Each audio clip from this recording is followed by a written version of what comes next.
اپنے دل کو مضبوط کریں اور ہر ایک سے یہ توقع رکھنا چھوڑ دیں کہ وہ آپ کی بات کو سمجھے گا۔ ویسے بھی ہر بات ہر ایک کے لیے نہیں ہوتی۔ دعائیں تب اثر کرتی ہیں جب انہیں صبر کی مہر لگا دی جائے، اور صبر یہ نہیں کہ اللہ پاک سے مانگنا چھوڑ دو، بلکہ صبر تو یہ ہے کہ لوگوں سے کہنا چھوڑ دو۔ آپ کے وہ الفاظ بھی تحفہ ہیں جو دوسروں کو آگے بڑھنے کا حوصلہ دیتے ہیں۔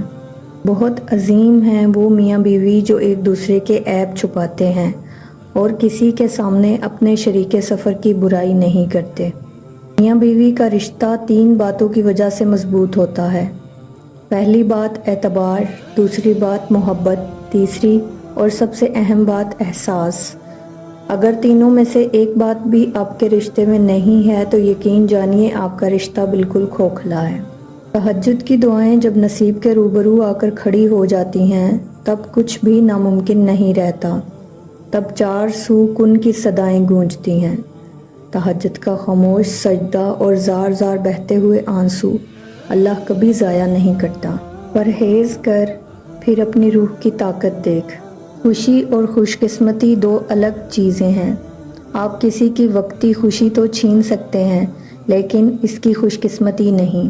گزرے ہوئے کل کا افسوس اور آنے والے کل کی پریشانی ہمارے آج کو بھی خراب کر دیتی ہے۔